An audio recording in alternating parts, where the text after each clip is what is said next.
చాలా కష్టపడడం కానీ ఇన్కమ్ లేకుండే. అటువంటి వల్ల మళ్ళీ మేము నెట్వర్క్ మార్కెటింగ్ కూడా క్లోజ్ చేసుకున్నాం, బంద్ చేసినాం. మాకు వద్దు, అవసరం లేదు.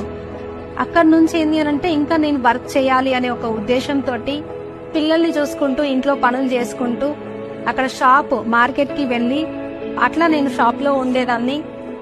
అక్కడ అది కంప్లీట్ చేసుకుని ఇంటికి వచ్చి టైలరింగ్ అంటే బ్లౌజులు కుట్టడము, ఇంకొంచెం ఇన్కమ్ పెరిగితే బాగుంటుంది అని చెప్పేసి అట్లే శారీస్ బిజినెస్ స్టార్ట్ చేసిన.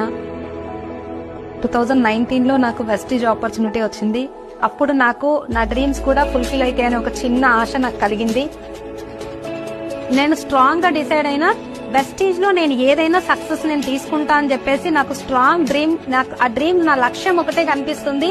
ఇంకా నాకు ప్రాబ్లమ్స్ ఏం కనిపించలేదు.